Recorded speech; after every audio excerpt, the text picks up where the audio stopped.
les deseo desde aquí, desde Querétaro. Qué gusto verlos y que están creciendo en el Señor, esforzándose en la gracia y el conocimiento del Señor Jesús. Esta noche con la carta de San Pablo a los Corintios, vamos a empezar a estudiar Corintios, imagínense. Qué bendición, que una carta tan extensa, son dos epístolas del apóstol San Pablo, podamos llegar a estudiarlas todos estos miércoles, a ver si nos da tiempo de terminarlas de aquí a que salgamos de vacaciones otra vez, porque está muy larga, pero pues lo que podamos ir estudiando va a ser de mucha bendición. Es que les invito, hermanos, para que oremos al Señor y empecemos cuanto antes para dar tiempo y terminar a lo mejor al final con algunas preguntitas por ahí. ¿Vale? Padre, muchas gracias, te damos por esta hora. Señor, bendice tu palabra. Bendice a mis hermanos, Señor, darles entendimiento, la luz de tu espíritu que les guíe, Señor, resolviendo sus dudas, hablando a sus corazones, de una manera que tú, Señor, inspires y vivifiques tu palabra con tu espíritu, de manera que pueda llegar, Señor, de manera profética de tu corazón a sus corazones. Gracias por que nos das la oportunidad de acercarnos a ti, Señor, esta noche. Bendícenos con tu paz, guíanos, Señor, en cuanto a las cosas que tú nos quieres revelar. Padre, estamos precisamente esperando tu revelación a nuestras vidas. Te damos gracias por Jesús nuestro Señor, porque oramos y bendecimos, Señor, tu nombre. Amén y amén. Bueno, pues vamos a esperar con que vayan poco a poco uniéndose los demás. Mientras tanto, pues puedan sacar una fotocopia de este resumen de estos primeros del capítulo 1, versículo del 1 al 9, de Primera de Corintios, epístola primera de los Corintios. Voy a bajar un poco acá para que se alcance a ver mejor. Ahí está. Primera epístola del apóstol Pablo a los Corintios, capítulo 1, del 1 al versículo 9. Son 9 versículos nada más, pero están pues muy, muy extensos, así es que pues vemos paso a paso desde el principio el saludo del apóstol, como siempre, la salutación. Después vemos el llamado. En segundo lugar, las palabras que nos hablan de la santificación en Cristo. Después el saludo de gracia y paz, que tenemos que recibirlo de una manera siempre práctica, que leamos esta salutación. Segundo lugar, la acción de gracias por todos los dones espirituales que hemos recibido en Cristo. Esto desde del versículo 4 al 9, vemos la oración de gracias del versículo 4, la herencia que tenemos en Cristo, el versículo 5, la confirmación que tenemos en Cristo, el versículo 6, empieza a tratar ya el tema de los dones Pablo en el versículo 7, después la manifestación de Jesucristo, que en el griego original es el Apocalipsis, en el versículo 7, después una exhortación a ser irreprensibles en el Señor, en Cristo. Y después nos muestra de una manera muy hermosa que hemos sido llamados a algo bien especial, a tener comunión con nuestro Señor Jesucristo. Ok, listos, hermanos, pues vamos a iniciar, vamos a ir viendo pues todas las, aquí que me metieron un anuncio. Vamos a ver de las 3 epístolas, fíjese usted, que Pablo escribió, Primera de Corintios, Segunda de Corintios y Romanos. De esas 3 que Pablo escribe, esta es la primera de las 3 que escribe, de las epístolas mayores, desde luego. Primera de Corintios, Segunda de Corintios y Romanos, la primera que escribe Pablo. Ya antes había escrito a la iglesia tesalónica, antes de esta carta.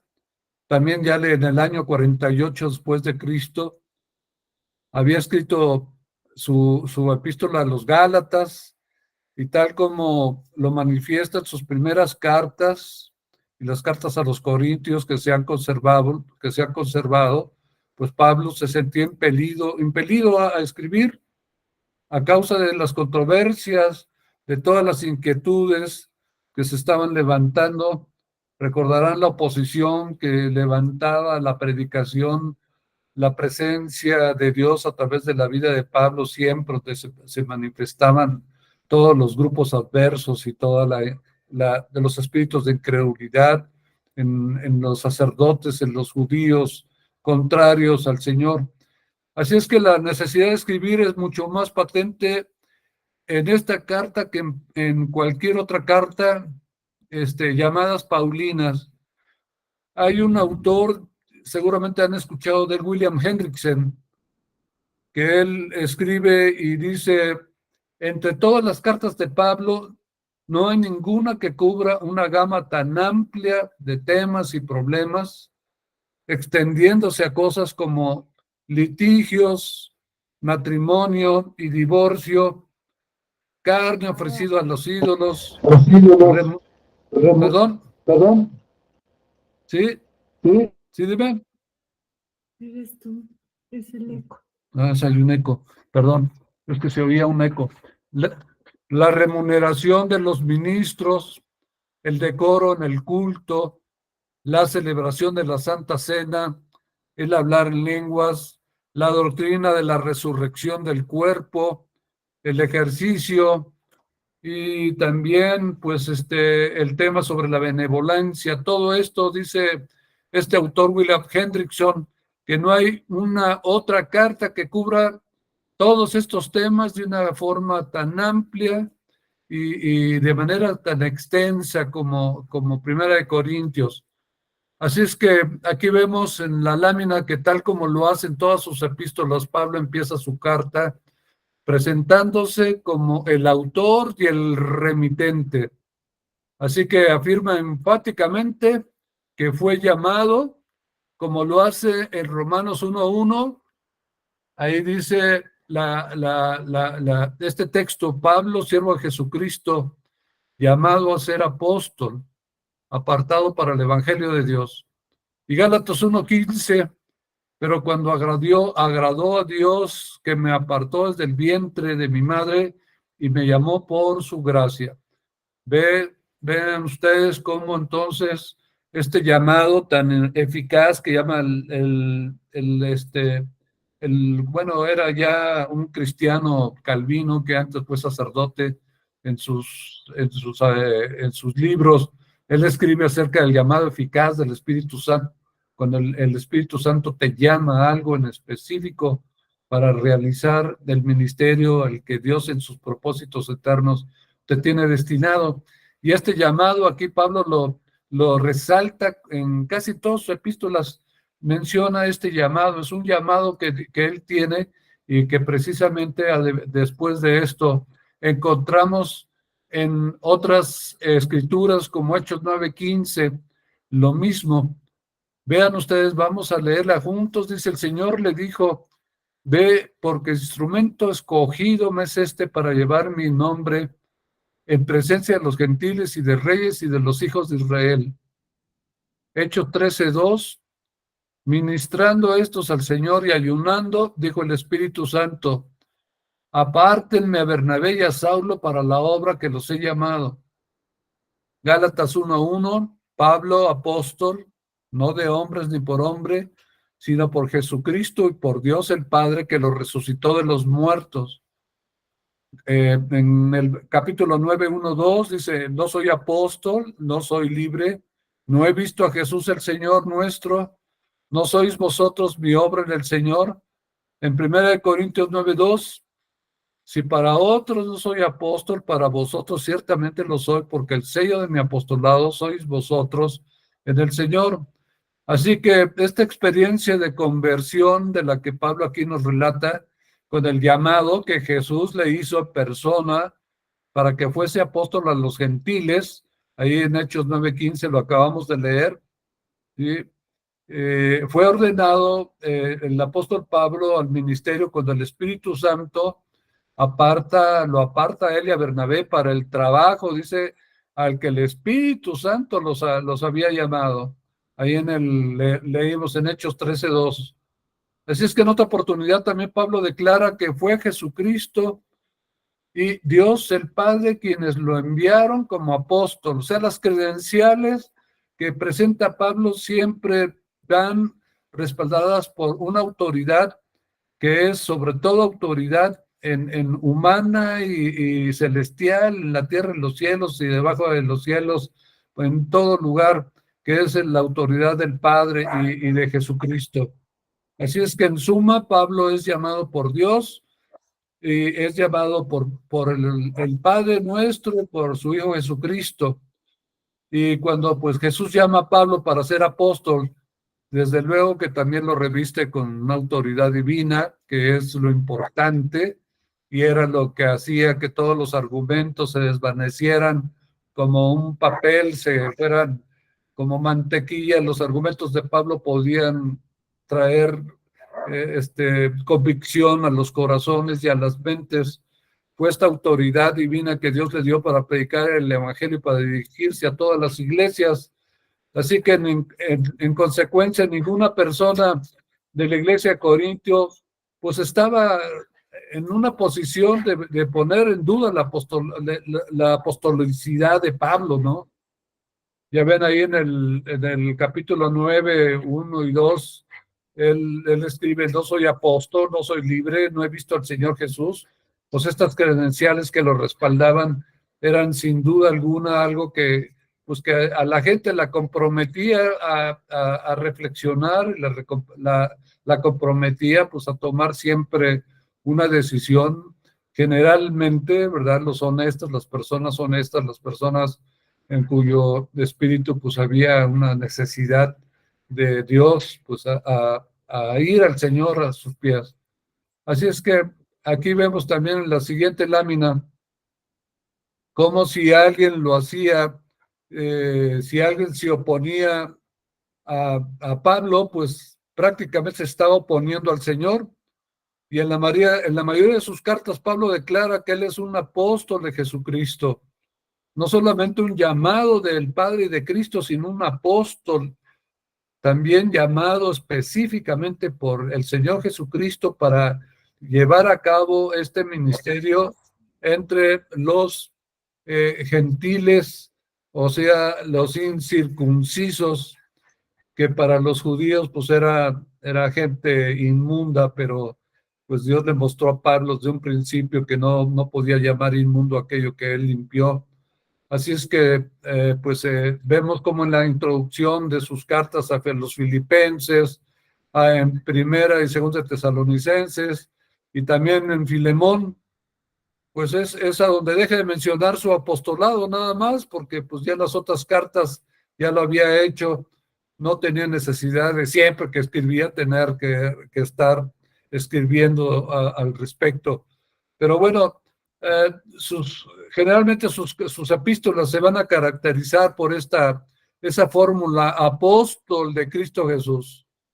Y es un llamado que él tiene de Dios y confirmado por Jesús, y que lo estaba realizando pues con todo su corazón y con toda su mente y todas sus fuerzas, en un amor a Dios singular y especial. Así es que él sabe que un apóstol pues es un representante, tiene que fungir como un representante de aquel quien lo envía, que es el Señor Jesucristo, y sabe que debe comunicar su mensaje con toda la fidelidad que es posible tener. Así es que él se compara aquí en 2 Corintios 5:2 con un embajador, ¿verdad? Dice así que este versículo, así que somos embajadores en nombre de Cristo, como si Dios rogase por medio de nosotros, o rogamos en nombre de Cristo, reconciliados con Dios. Ustedes ven que todos estos textos de una manera práctica debe de ponerse, como decimos, póngase el saco. Sepa que si en Cristo Jesús está siendo preparado, Dios tiene para cada uno de sus hijos también una misión como embajador, un representante del Señor, Y dice el texto que Dios va a rogar a través de ti, hermano o hermana, ¿verdad? Va a rogar a la gente que se reconcilien con el Señor. Y es lo que pasa cuando cada uno de nosotros estamos hablando y testificando en el nombre de Cristo a alguien. Así es que, pues, un embajador que va a otro país, pero ustedes saben que están representando están representando al presidente o al primer ministro de su propio gobierno. Sí, estamos representando a Jesús. Eso vale cuando tú oras en el nombre de Jesús. Tú estás diciendo, yo estoy en lugar de Jesús, estoy en lugar de mi Señor haciendo esto, predicando, testificando, orando, etcétera. Así es que dice también por la voluntad de Dios. O sea, esto también trae un sello contundente cuando él declara que se basa en la voluntad de Dios. Dicen Romanos que su voluntad es santa, agradable y perfecta. Así es que Pablo, pues al afirmar de esta manera que es Dios quien lo llamó a ser apóstol, pues está también mostrando que no solamente son credenciales de llamado, de servicio, sino también que trae atrás de sí la autoridad de alguien que pues a todas luces podía demostrar que era en el nombre de Jesucristo y del Padre de nuestro Señor. También menciona aquí a Sóstenes aquí en Hechos 18, 17, se piensa que era cuando dice Sóstenes, nuestro hermano, ¿verdad? Pablo se lo presenta como nuestro hermano, lo que quiere decir que Sóstenes, pues es un cristiano bien conocido ahí en Corinto, y pues con todo, bueno, nada más lo menciona esta sola vez en todas sus epístolas, y pues dice el autor de un manual que quizás se trata del gobernante de una sinagoga del cual se habla aquí en Hechos 18, 17, que fue azotado en la corte del procónsul Galión. ¿Sí? Leemos ahí el texto, dice entonces todos los griegos apoderándose de Sóstenes, principal de la sinagoga, le golpeaban delante del tribunal, pero a Galión nadie se le daba de ello. Así es que, pues era la información pues que existe acerca de él. Podemos decir solamente que era un colaborador de Pablo en un momento dado. Aunque muchos creen que Sóstenes ayudó a Pablo en el mensaje, en comunicar el mensaje a los corintios, por eso lo menciona aquí Pablo. Pero bueno, prosiguiendo entonces con el siguiente texto, en el versículo 2, nos dice el apóstol a la iglesia de Dios que está en Corinto, a los santificados en Cristo Jesús, llamados a ser santos, con todos los que en cualquier lugar invocan el nombre de nuestro Señor Jesucristo, Señor de ellos y nuestro. Y aquí pongo una nota que dice: la santificación representa el proceso de purificación espiritual mediante el cual los creyentes, o sea, tú y yo, somos separados para servir a Dios, creciendo día a día, mes a mes y todo el tiempo en santidad y amor, que eso es lo que espera Dios, que nuestro caminar esté de esa manera establecido. Andar en el Espíritu es precisamente estar caminando en santidad y en amor. Y esto trae pues el proceso de la santificación que el Espíritu Santo lleva a cabo en nuestro interior. Así es que Pablo, al dirigir su carta a la iglesia de Dios a Corinto, emplea la palabra para iglesia, la palabra griega eclesia. Pues es una palabra no muy difícil, ¿verdad? Es con doble K de kilo, L-E-E-S-I-A, eclesia, como suena, una expresión que en el mundo helénico de aquel entonces era un término pues técnico, tradicional para referirse a reuniones de índole más bien políticas o comunales. Y pues es a mediados del primer siglo cuando los cristianos empiezan a hablar de sus propias asambleas ya empiezan a mencionar, ¿verdad? La eclesia en Cristo, la iglesia en Cristo. Así que este término se empieza a usar porque los creyentes se quieren pues diferenciar de los judíos, ¿verdad? Que usaban cuando ellos se reunían, usaban la palabra para sus centros de reunión como sinagoga o sunagogue en griego. Y vemos cómo sus dos cartas a los Corintios, Pablo las dirige a la iglesia de Dios que está en Corinto, la iglesia de Dios que está en Éfeso. Y así podemos decir, si tú tienes un lugar en tu casa, en un parque, en donde estén reunidos, el cuerpo de creyentes es lo que forma la iglesia, no el edificio. Esto lo saben bien todos ustedes. Y dice aquí que a aquellos que han sido santificados en Cristo Jesús. Vemos cómo la iglesia pertenece a Dios, quien a través de Cristo llama a su pueblo, a todos nosotros, para que salgamos del mundo y vivamos una vida de santidad.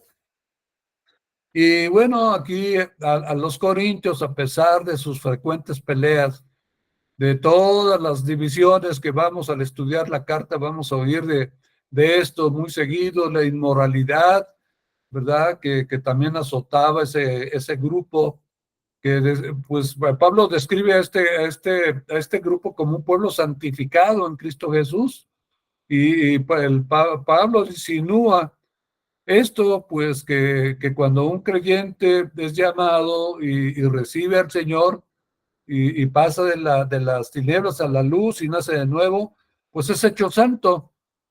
Se cree en él una conciencia muy clara de que el obrar de Dios, que es pues, siempre por gracia, ¿verdad? Hace que es el cristiano pues se dé cuenta en un momento dado del llamamiento que Dios constantemente nos hace a santidad, como leemos ahí en Romanos 1:7, que dice a todos los que estáis en Roma, amados de Dios, llamados a ser santos.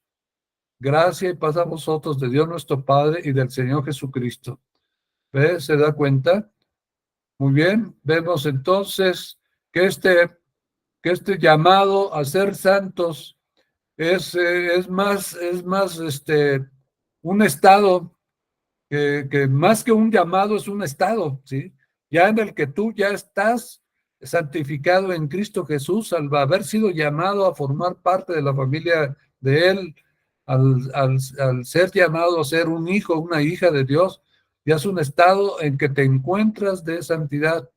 Pero para los creyentes, bueno, desde luego para todos nosotros la santificación es tanto la acción definitiva de Dios como un largo proceso que dura, ustedes saben que dura pues hasta el día, el momento que el Señor nos llame a su presencia. Va a durar toda nuestra vida este proceso de santificación.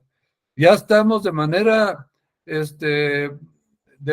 ya directamente clasificados por Dios como santos. Así se refiere Pablo a los santos que están en Efeso, a los santos que están en Corinto, etcétera, etcétera. Así es que cuando por gracia Dios santifica a los creyentes, los hace a la vez también, nos hace responsables de ser santos, de que este llamado a ser santos y a santificarnos, pues cada uno de nosotros va a tener que dar cuentas pues de lo que hizo cada quien estando en el cuerpo, sea bueno, sea malo, ¿verdad? Algún momento no seremos juzgados ni condenados por nuestros pecados, pero sí para recompensas, para que Dios también, pues, de alguna manera dé galardones a todos aquellos que, pues, tomaron esa responsabilidad. O sea, es una responsabilidad delante de Dios, no es de la gente, no es de tu familia, aunque esto está incluido, está implícito, ¿verdad? Y aquí por eso Pablo dice que fue llamado a ser apóstol de Cristo Jesús, y por lo cual pues él se entrega de lleno a ser un portavoz de Cristo, pues era su misión. Así que de la misma forma debemos de entender que el llamado de Dios a todos nosotros aparte de ser un estado de santidad en el que ya nos encontramos, pues es un llamado a practicar la santidad y Dios espera que cada uno de nosotros vivamos de manera santa. Sed santos, dice Pedro, porque yo soy santo, recuerda. Junto con todos los que en todo lugar, dice el texto, invocan el nombre de nuestro Señor Jesucristo. Junto con todos los que en todo lugar invocan el nombre de nuestro Señor Jesucristo.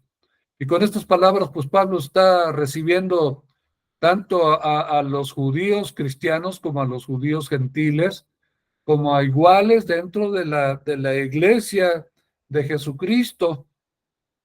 Aunque Pablo quería que sus cartas pues fueran leídas en las iglesias, en todas las iglesias de verdad que había en ese momento, pues esta carta la dirige específicamente a los corintios. Por eso dice a la iglesia de Corinto, Señor de ellos, así se refiere Pablo, Señor de ellos, Cristo, Señor de todos ustedes y mío, ¿no? O nuestro, así dice Pablo. ¿Por qué? Porque Pablo quiere que los cristianos sepan que pertenecemos al cuerpo de creyentes de Jesús, al cuerpo, al cuerpo de Cristo, a la familia del Señor. Por eso Pablo puede escribir y decir, Señor de ellos y nuestro, ¿sí? Al referirse de esa manera. Muy bien.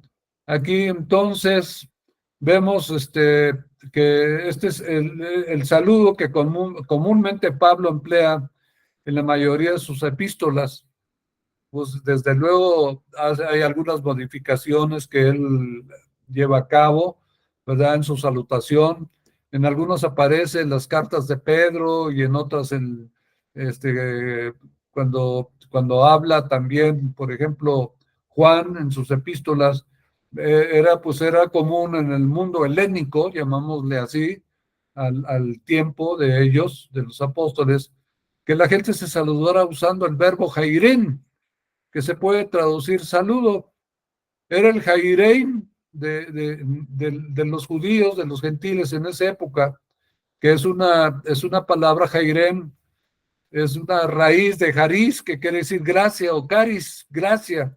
Sí, se saludaban como que recibe la gracia, ¿no? La gracia de Dios. Los judíos, por ejemplo, se saludaban de manera diferente, usaban la palabra shalom, shalom aleichem, shalom, que quiere decir paz, la paz sea contigo, shalom aleichem. Y los cristianos, pues se saludaban, la gracia de Dios sea contigo. Así es que hay autores que observan que esta palabra gracia siempre va primero y después Pablo, después de que escribe reciban la gracia, también dice reciban también la paz de Dios. ¿Por qué? Porque la gracia es la fuente de la paz, ¿sí? Eso es lo que se estima y eso es lo que el apóstol quiere enseñarnos, que para que haya paz en tu corazón, pues es algo que Dios tiene que darte y te lo tiene que dar, pues a veces no de manera muy merecida, pero pues aparte de cuando dice Pablo en Romanos, cuando abundó el pecado, sobreabundó la gracia, pues esto también, ¿no?, demuestra que la misericordia y el perdón de Dios a través de la sangre derramada por Jesús en la cruz hace posible que todos nosotros siempre, indiscutiblemente, siempre tengamos que buscar la paz. Dice Pedro, el que quiere ver días buenos, busca la paz y sígala. Así es que vemos acá en la lámina que la gracia y la paz son dones divinos que se ofrecen a los creyentes como muestra del amor y la misericordia de Dios y que proporcionan consuelo y fortaleza en la fe. Es lo que dice el versículo 3 que estamos ahorita tratando. La gracia y la paz a vosotros de Dios nuestro Padre y del Señor Jesucristo. Y pues yo en lo personal acostumbro que cuando siempre leo este saludo, pues no lo veo como un simple saludo, veo un deseo de Dios a que yo en ese momento que necesito gracia y necesito paz. Entonces, como Él me la está ofreciendo, yo lo recibo. Tienes que aprender a apropiarte las promesas y lo que Dios desea en su palabra, aprópiatelo de una manera personal y práctica. Todos leo gracia y paz, entonces sí, Señor, yo ahorita necesito tu gracia, necesito tu paz, gracias por dármela. Y vas a ver cómo empieza a funcionar esta fórmula, que de ser un saludo pasa a ser una bendición importante en nuestro caminar en el Señor. Muy bien, vemos entonces que, pues sin la gracia no hay ni puede haber paz. Así es que cuando se nos concede la gracia y la paz debe seguir por necesidad. La paz debe de seguir por necesidad. Así es que Pablo conecta, pues casi también en todas sus epístolas, las conecta, la gracia y la paz las hace ir como gemelas, ¿sí? Así como la paciencia y la fe en Hebreos, así aquí la gracia y la paz también en sus epístolas, con su fuente última, que emanan siempre vienen de Dios, nuestro Padre, y del Señor Jesucristo. Fíjese de quién viene este deseo, no solamente del Padre, viene también del Señor Jesucristo, o sea, una doble paz, una doble gracia, que en el saludo, si tú no lo aprendes a recibir, ya lo perdiste, te perdiste una bendición enorme de algo que Dios y el Padre Jesús te está dando en ese momento. Es que Dios concede a sus hijos, hermanos, las virtudes hermosísimas de su gracia y de su paz y las entrega como dones, ¿verdad?, del Padre. Y pues vemos como en armonía con la oración hermosa del Padre Nuestro, cuando se las enseña a sus discípulos, también ahí se presenta Jesús al Padre, su Padre, como nuestro Padre, ¿no? Presenta a Dios como su Padre, como nuestro Padre. Así es que dice la palabra que todo el que ora en el nombre del Señor Jesucristo tiene a Dios como Padre, y que por tanto todos los creyentes somos hijos de Dios por medio de Cristo, y es por medio de Él que también podemos y tenemos que recibir estas bendiciones de gracia y de paz que nos ofrecen.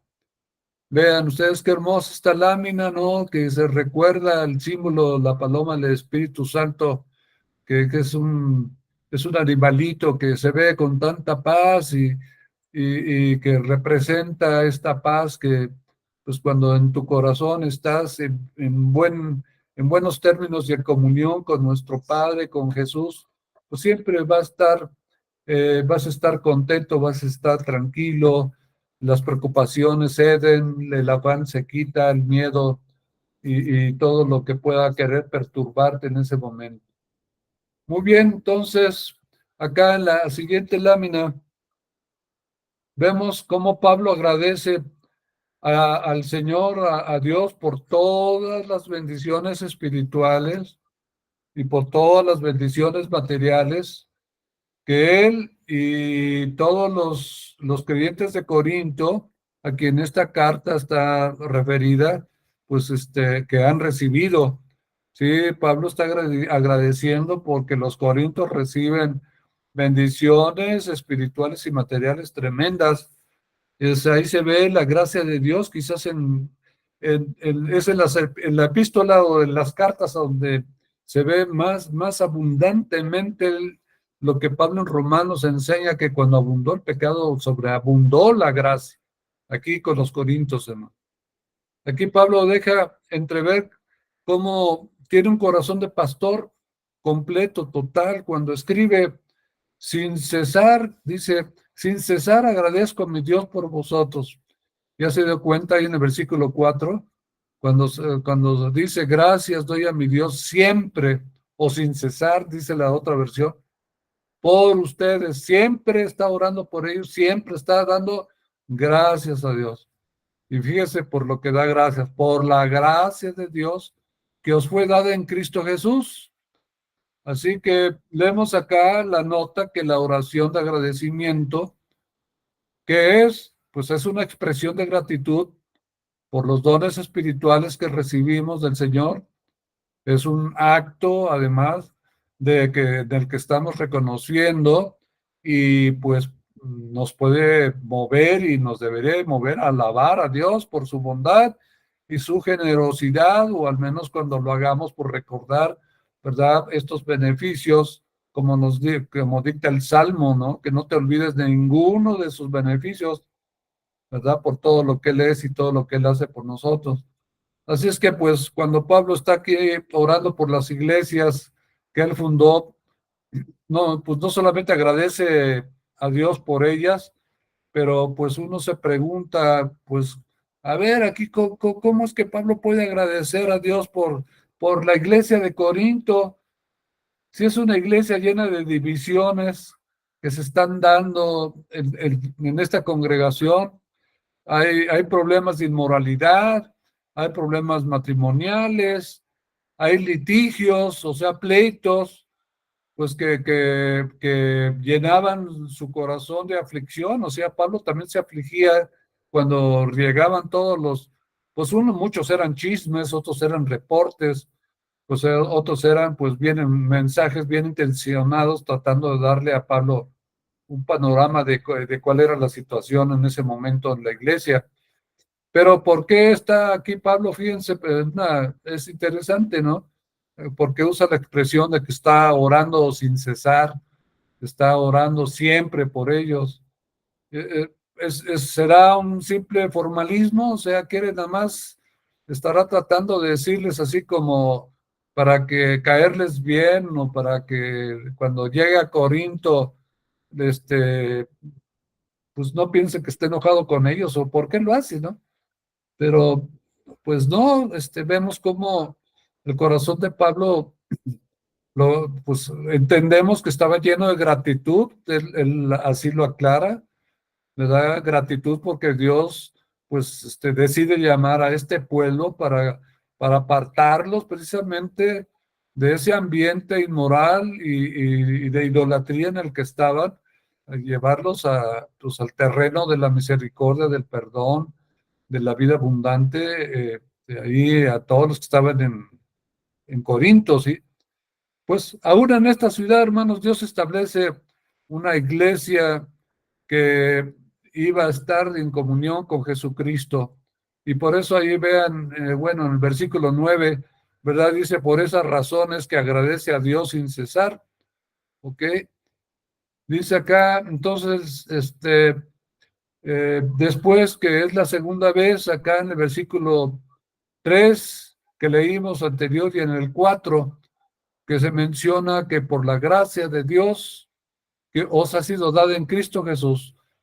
Tanto en el versículo 3 como en el 4, Pablo usa el término gracia. No sé si ya lo notaron. Y así como lo menciona mucho en la carta a los Efesios, también acá lo usa mucho. ¿Por qué? Porque es en los lugares a donde la gracia abunda. ¿Por qué? Porque está precisamente tanto pecado y tanta división y tantos problemas. Entonces aquí está mencionando la gracia, para que se den cuenta que Dios es un Dios de gracia. Y Pablo usa este término y pues en estos versículos, ¿verdad? Subraya otra vez la gracia de Dios. Pero pues se preguntarán, pues, ¿qué importancia hay en este concepto que tantas veces Pablo repite? Pues Pablo, pues está maravillado, ¿sí? Es el primero en maravillarse ante la exhibición, así le podemos llamar, de la gracia de Dios en la forma o manifestada en tantos dones espirituales que Dios había derramado en los creyentes de Corinto.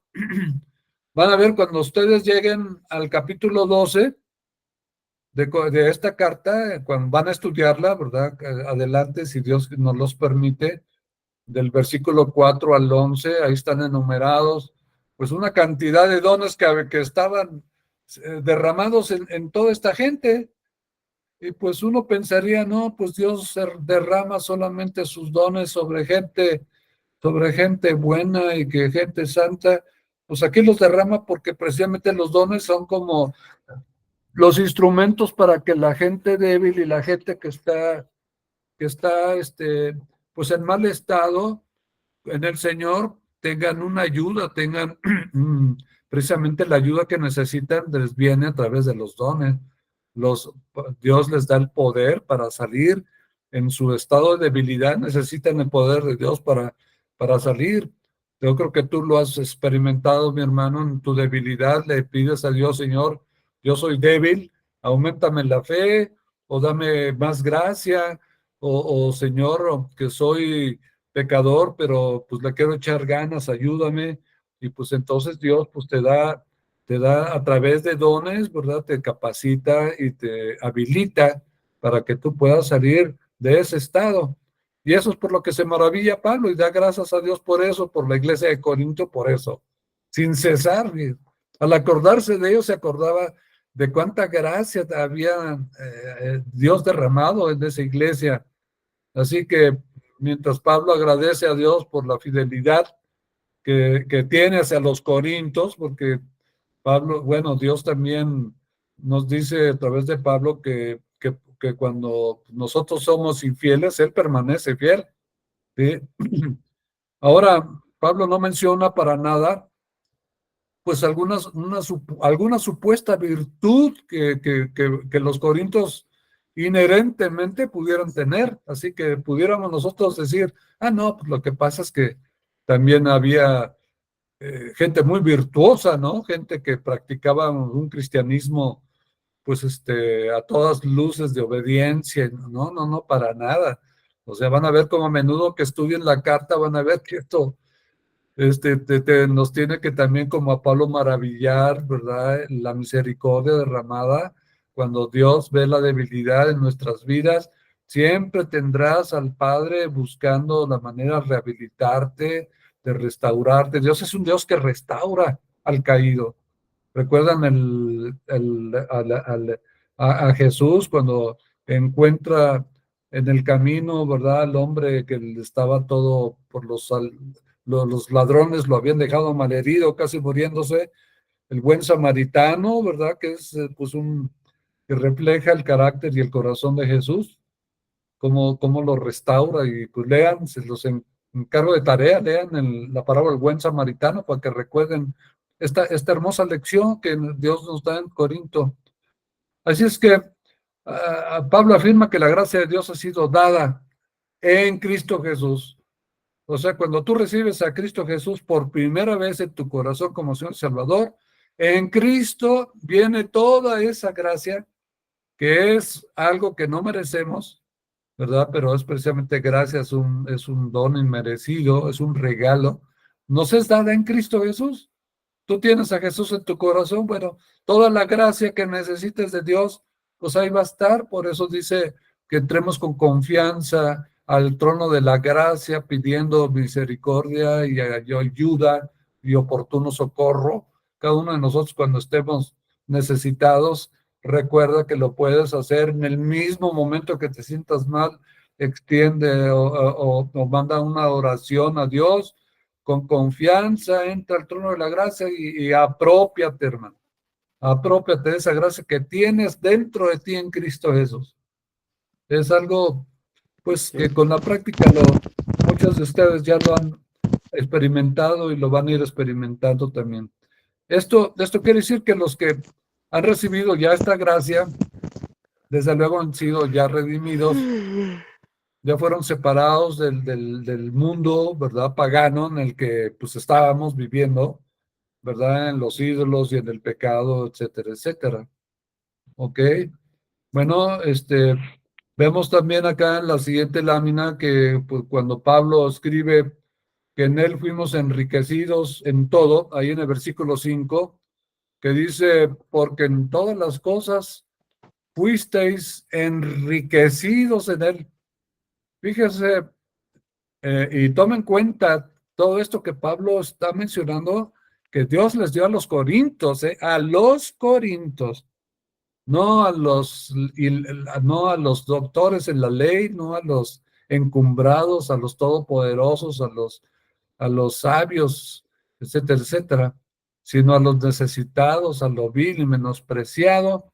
Dios los enriquece, como dice ahí el versículo 5, con toda palabra y en toda ciencia. Así es que aquí vemos en en esta lámina, como en tiempos difíciles vamos a ser prosperados, en épocas de hambre vamos a tener de Dios abundancia, claro. Esto es lo que refleja las verdades de Corinto, ¿ve? Y todo es por la misericordia y el amor que Dios te tiene como su Padre, ¿sí? Así es que dice aquí la lámina, al expresar gratitud en la oración, se reconoce el valor de las bendiciones recibidas. Y esto fomenta la alegría y la armonía en la vida del creyente, claro, y fortalece nuestra fe. Así es que cuando Pablo escribe que fuimos enriquecidos en él en todo, no se refiere específicamente a posesiones materiales de los corintios. Para nada, esto no está subrayado ni está aquí ejemplificado. Aquí, aunque algunos de ellos eran gente acomodada, por ejemplo, en el versículo 26, allí de 1 Corintios, lo van a ver, había gente acomodada, ¿verdad? Pablo apunta a tesoros espirituales, bienes espirituales que hermanos tenemos en Cristo. Dice el capítulo 3, se los leo del versículo 21 a 23, así que ninguno se gloríe en los hombres, porque todo es vuestro. ¿Sí? Porque todo es vuestro, les dice el apóstol acá. Y en el versículo 22 dice, sea Pablo, sea Apolos, sea Sebas, sea el mundo, sea la vida, sea la muerte, sea lo presente, sea lo porvenir, todo es vuestro. Repita conmigo, todo es vuestro. Y ahora haga lo suyo y diga, todo es mío.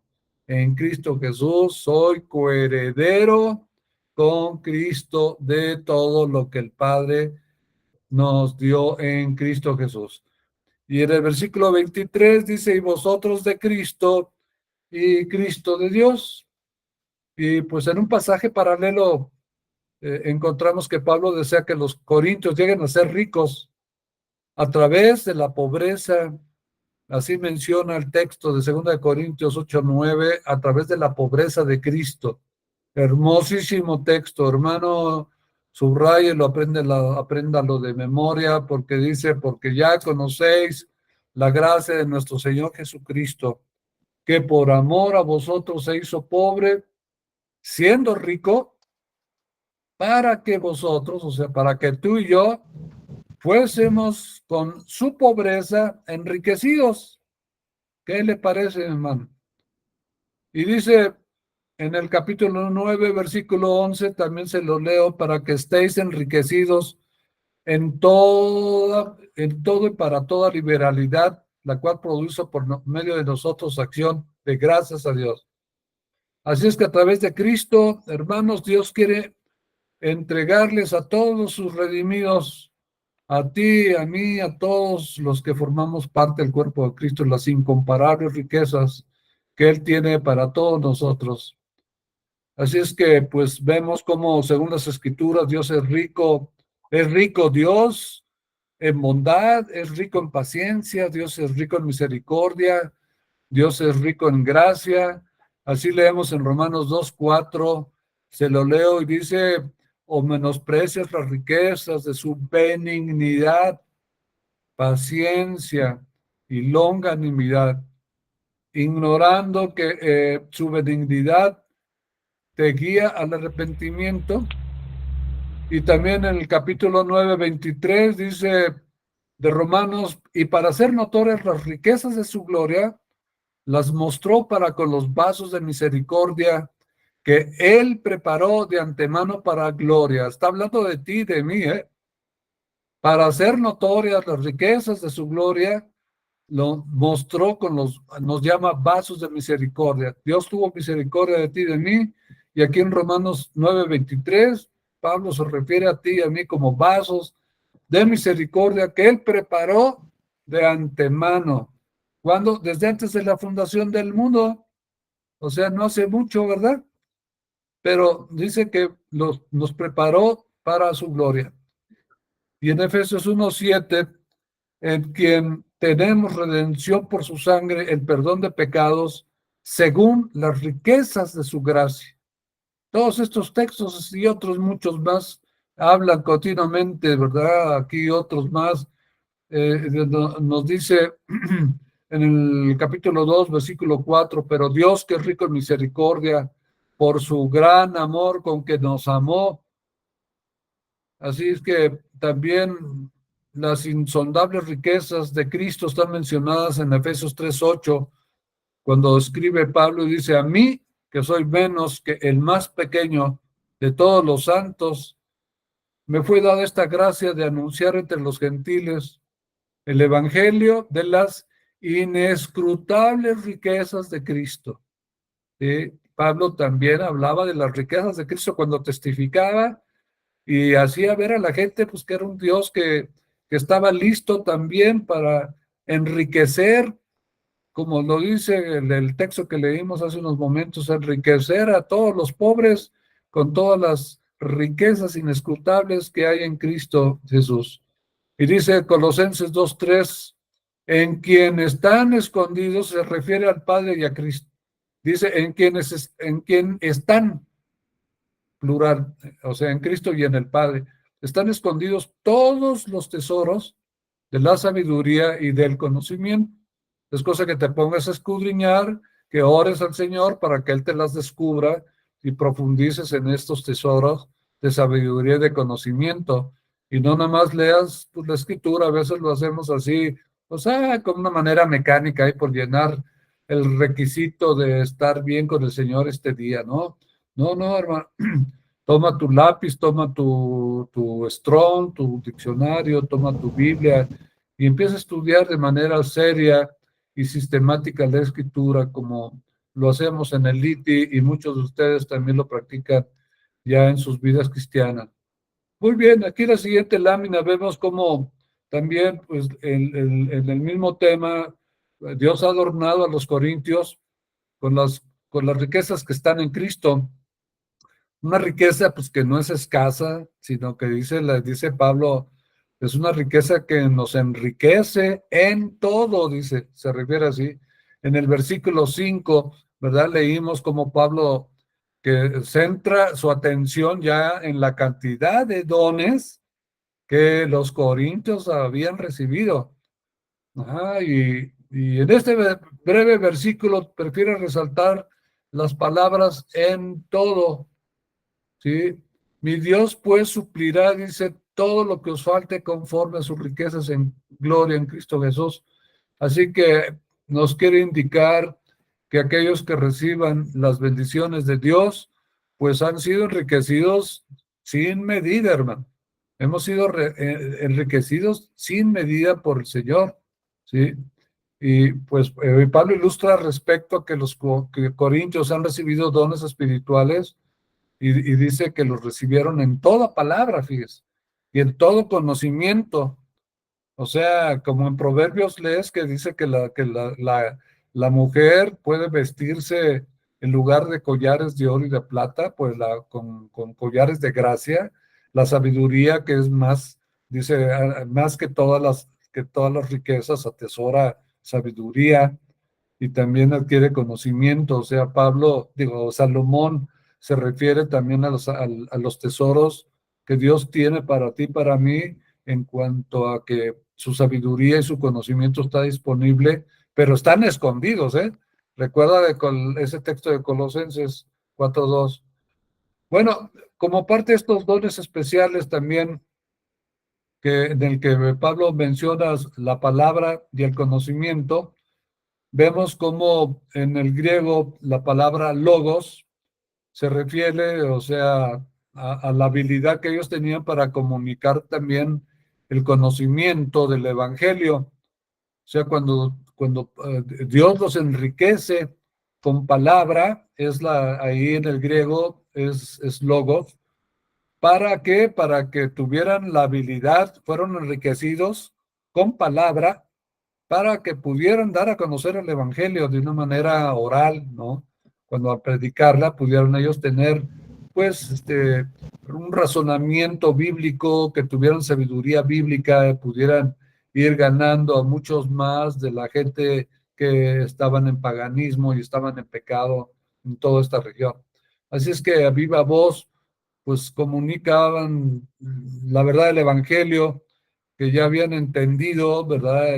Que Pablo ya se los había enseñado de muchas formas. Así es que vemos que en otras palabras confesaban con sus labios el conocimiento espiritual, pues que ya tenían en sus corazones, ¿no? Pero esta es la palabra, es la primera vez que la palabra conocimiento, en el griego gnosis, con G de gato, gnosis, ocurre en esta carta.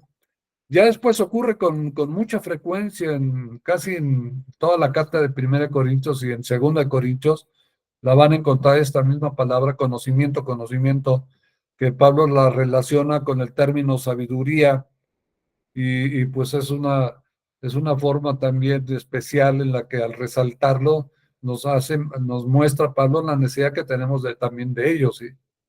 Así es que cuando se usan en forma apropiada, los dones de la palabra y el conocimiento, pues van a ser un testimonio elocuente de Cristo, ¿sí? Vamos a hablar del Señor Jesucristo de una manera elocuente, de una manera impactante, de un testimonio que la gente verdaderamente pues sea tocada en sus corazones con el poder del Espíritu Santo.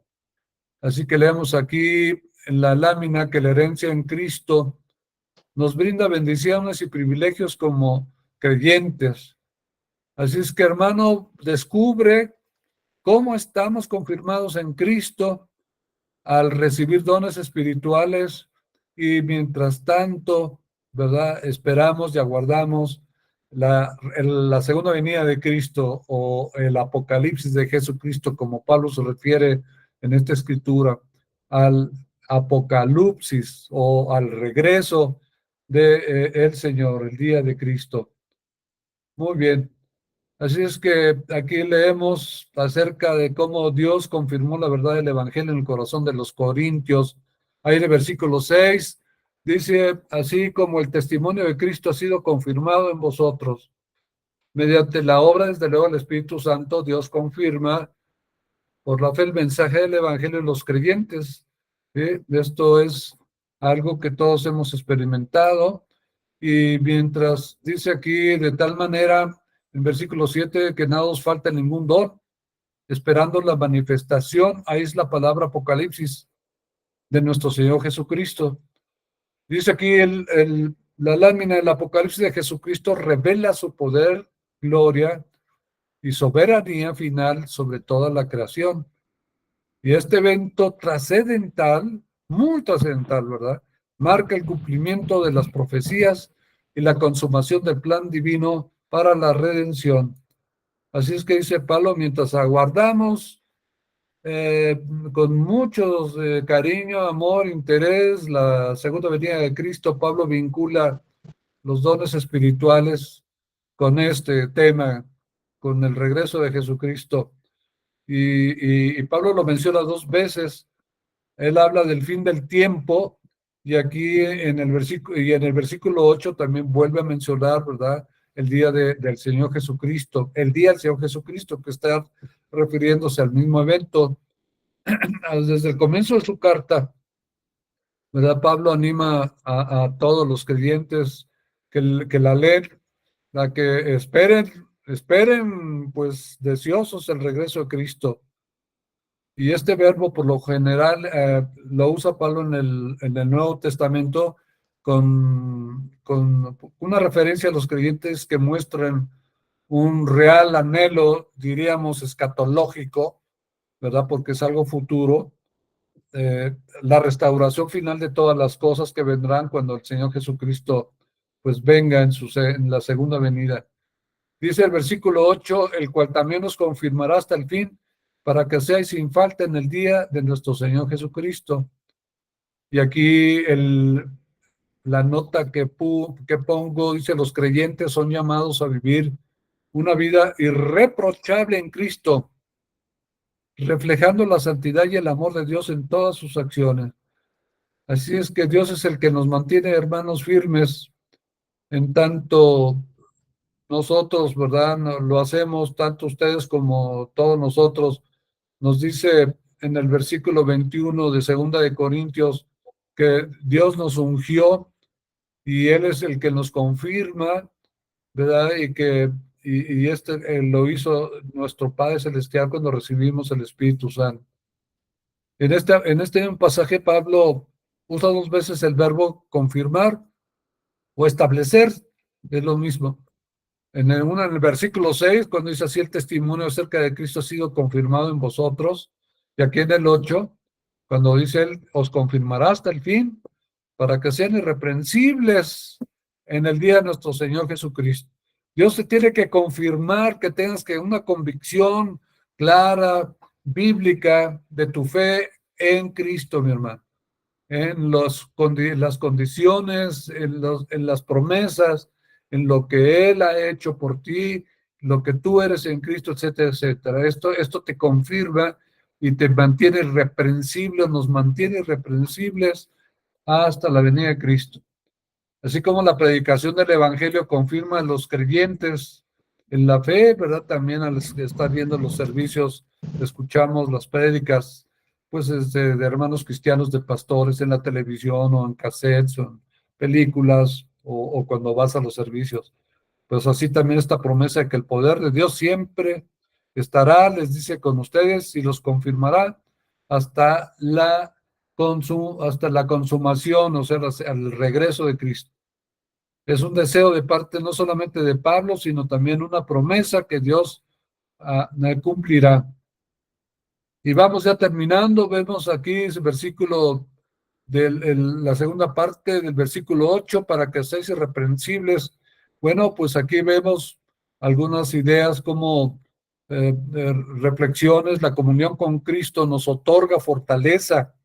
Cuando tú te acercas, lees la Biblia de manera seria, oras de manera también en el Espíritu o estás cerca en comunión con el Señor, vas a ser fortalecido en tu fe y esto te va a permitir enfrentar desafíos con mucha confianza y con mucha esperanza que te va a dar Dios en el poder. Por eso dice aquí, nos está diciendo lo que le dice a los corintios, ¿no? Que él desea que sean irreprensibles en el momento que él escribe. No es que precisamente en ese momento ya lo sean los corintios, por el contrario, es algo futuro que Dios desea y que expresa una certeza que Dios los va a hacer, los va a llevar a finalmente un término cuando lo sean. Y esto también para que estén listos para el día de Jesucristo, ¿no? Así que no habrá quien los acuse y que en aquel día pues digan que fueron unos irresponsables, etcétera, etcétera. Pero Pablo enseña también en otro lugar cómo los creyentes están presentados de manera irreprensible en los tribunales, en el cielo, y es porque a través de la muerte de Cristo que nos reconcilió con la justicia divina, con el Padre, ¿no? Fue el que nos declaró que estábamos libres ya de toda acusación. Dice Colosenses 1:22, en su cuerpo de carne por medio de la muerte para presentaros santos y sin mancha, irreprensibles delante de él. Y bueno, aquí se menciona este día del Señor, que en el Antiguo Testamento ya es una expresión a la que se refiere Joel 3:14 como el día de Jehová. Aquí apunta al día del juicio, no al regreso de Jesucristo, sino al día de Jehová, que son 2 días diferentes, el del Cristo y el de Jehová, el Padre. Dice Joel 3:14, muchos pueblos en el valle de la decisión, porque cercano está el día de Jehová en el valle de la decisión. Y Amós 5, versículos 18 al 20 dice, ay de los que desean el día de Jehová, ¿para qué queréis este día de Jehová? ¿Será de tinieblas y no de luz? Y dice el versículo 19, como el que huye de delante del león y se encuentra con el oso, como si entrare en casa y apoyare su mano en la pared y le muerde una culebra, ¿no será el día de Jehová tinieblas y no luz, oscuridad que no tiene resplandor? Ve, el día de Jehová en el Antiguo Testamento es el día del juicio, ¿sí? Cuando vendrán los juicios en apocalípticos. Ahora, en el Nuevo Testamento la expresión se refiere al regreso de Cristo. Y Filipenses 6 dice, estando persuadido de esto, dice Pablo, que el que comenzó la buena obra la perfeccionará hasta el día de Jesucristo. Este día es, repito, la segunda venida del Señor, ¿sí? Cuando el Señor venga en Apocalipsis 20 con su caballo blanco, seguido de todos sus santos, y yo espero que todos ustedes ya sepan montar a caballo, porque si no, se van a quedar allá, hermano. Hay que venir con el Señor acompañándolo, así es que aprenda a montar a caballo, hermano, desde ahorita. Bueno, versículo 10, para que aprueben lo mejor, a fin de que sean sinceros e irreprensibles para el día de Cristo. Ahí está otra vez mencionado. ¿Se da cuenta? Entonces, vemos una siguiente lámina que también nos habla del regreso de Cristo, del que está Pablo aquí cerrando ya el texto, ¿verdad? Que incluye un juicio cuando dice en 2 Corintios 5:10, es necesario que comparezcamos ante el tribunal de Cristo para que recibamos lo que hayamos hecho en el cuerpo, sea bueno, sea malo. Y en aquel día los creyentes serán declarados inocentes por el veredicto del juez. Aleluya. Así que este día glorioso, ¿verdad? De la segunda venida de Cristo, tan cercano, nos dice fiel, el versículo finalmente 10, fiel es Dios por el cual fuisteis llamados, no, el versículo 9, fiel es Dios por el cual fuisteis llamados a la comunión con su Hijo Jesucristo nuestro Señor. Aquí nos habla de tener una comunión profunda con Cristo y cómo esta comunión nos va a llevar a un entendimiento más profundo de nuestra fe y nos va a llevar a una relación más íntima con Él. Y vean ustedes cómo dice aquí Pablo, Dios es fiel. Dios es fiel, por si alguno duda de la veracidad de lo dicho en los versículos anteriores. Pablo afirma incondicionalmente que uno puede confiar en que Dios va a cumplir todo lo que prometió, es lo que está diciendo. Fíjese, una traducción literal de este texto dice, fiel es Dios, quien sin sombra de duda, sostiene a su pueblo hasta el final. Se lo repito, la traducción literal diría, fiel es Dios, quien sin sombra de duda sostiene a su pueblo hasta el final. Así es que esta verdad se resuena como un eco en toda la escritura, ¿no? Por toda la escritura resuena. Uno puede confiar, hermano, completamente en el Señor. Dice el texto, a través de quien habéis sido llamados a la comunión con su Hijo Jesucristo nuestro Señor. Y luego en Mateo 22:14, muchos son llamados, pero pocos los escogidos. Solamente aquellos que fuimos llamados a la comunión con su Hijo, vamos a experimentar la fidelidad del Padre.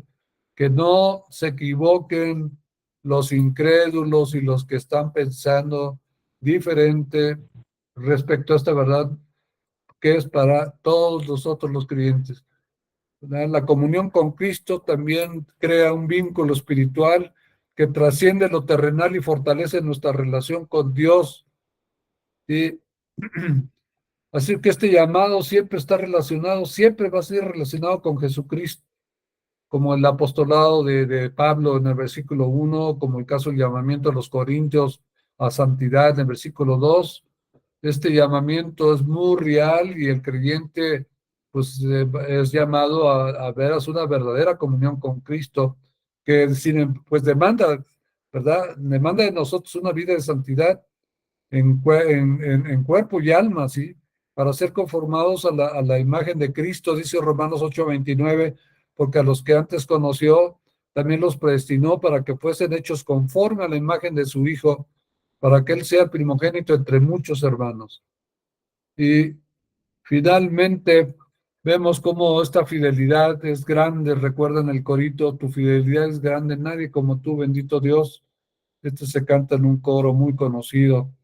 Algún día lo cantaremos juntos otra vez, pero esta comunión, ¿verdad? Con Cristo también nos va a renovar cada vez que te quedes comunión con Él, vas a salir renovado. ¿sí? Revitalizado en tu fe, en tu conexión espiritual con Dios. Esto es a lo que se refiere, ¿verdad? Cuando el creyente pues es transformado de su alma, en sus emociones, en su mente, en el centro de su ser, ¿verdad?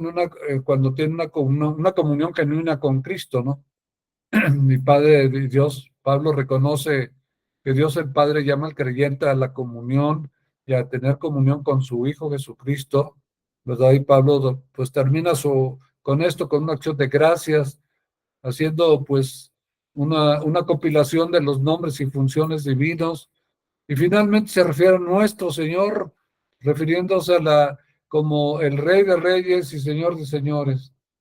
Así es que encontramos en 1 Timoteo 6:15 esta también es despedida que da Pablo, dice, la cual a su tiempo mostrará el bienaventurado y solo soberano, Rey de Reyes y Señor de Señores. Y acá pues otras verdades acerca de la comunión que resulta cuando tú estás leyendo la palabra, que estás orando. Si la quieres apuntar, porque pues vamos aquí a terminar el estudio, sacar una foto.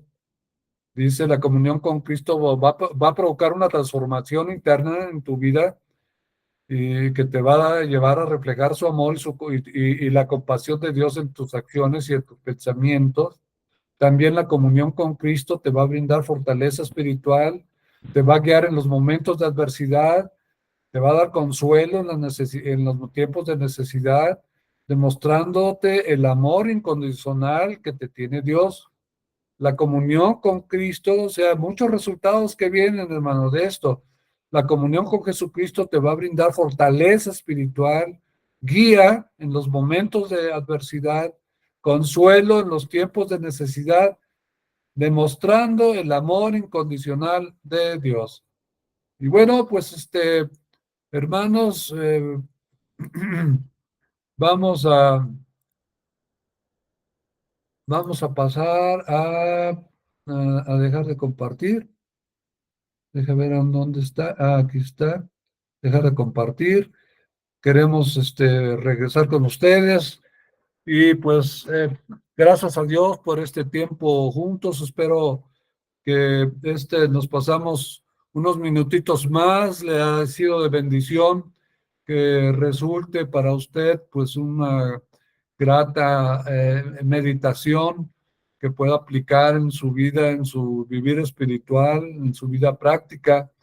Y pues nos despedimos de todos ustedes, dando gracias a Dios por su oportuna presencia. Que Dios les bendiga, síganse cuidando mucho.